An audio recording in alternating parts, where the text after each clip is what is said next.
First one will be actually kind of legs just like so into a child's pose. So child's pose is going to show me a lot of things. It's going to show me the ankles, it's going to show me the knees, and perhaps into the hips as well.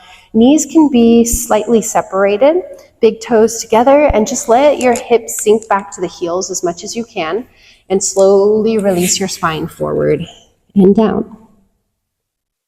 Okay, so you're just taking these shapes. It doesn't mean you have to be able to do them perfectly. This is how we run assessments on our bodies and what we might need. Next up is going to be a low squat position. So however you'd like to get into a low squat, you can step the feet a little wider than the hips with the toes out and just let the hips sink down. And with the hips sinking down, the hands can stay at the ground if you need to. If the heels are lifted off the ground, it's okay. Try to melt them down if you can. If you are able, bring hands to heart center and start to open up the thighs and lift the chest. Okay, so rather than a frontal view, a side view is a lot more helpful here to see if the heels are grounded and to recognize, is there rounding in through the back, or is there nice lift and extension through the spine. Next up will be a forward fold position.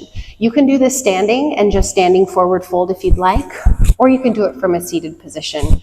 Just trying to pull the flesh back from underneath the sit bones and slowly starting to melt forward and down over your legs. Okay, be aware of your pelvis, be aware of your lower back, be aware of your upper back, what's happening. Are you forming a nice curl of the back?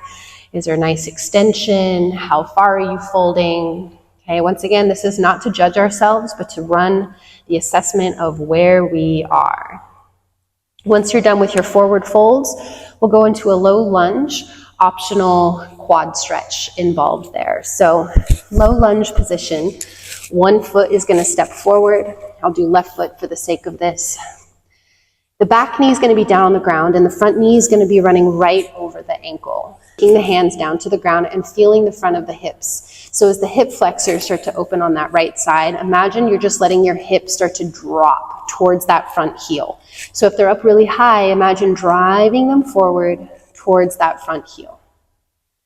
Okay, this is all through your hip flexors, a little down into your quads. Now plant the right hand, open up the chest. See if you can bend the back knee and catch the foot, okay? If that's not there, try your best, work where you are, and see how far you can pull the foot in. Then go ahead and release. You're going to step it back. We're going to come into a cross-leg seated position to kind of run an assessment on the outer hips. You're going to do both sides, so starting with your right leg in front of the left leg.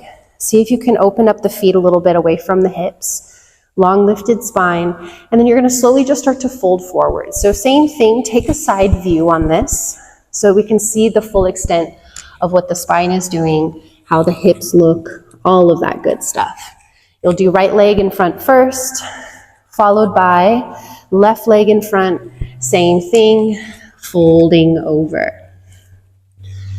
Okay, once we've gone through both sides, then we're going to come into kind of a standing wide leg forward bend and let the toes turn away from each other. We're going to start by bending into the right knee and just kind of walking the hands over to sink towards the right side. So once again, the heel might lift off the ground. Okay, you might not be able to sink down this far. You can come up higher, perfectly fine, but try to keep the left foot grounded. And then roll briefly, flex and roll up onto the heel. Maybe sink in a little bit more through the left hip. And then plant it down, you'll do the other side. Sinking in, foot planted, and then rolling up onto the heel. Okay, getting a good assessment of those inner hips. So that's going to kind of work all the different rotations of the hips to kind of see where the flexibility lies. Often when we say I have tight hips, what part of the hips it feels tight? Sometimes it's all of it, sometimes it's very specific.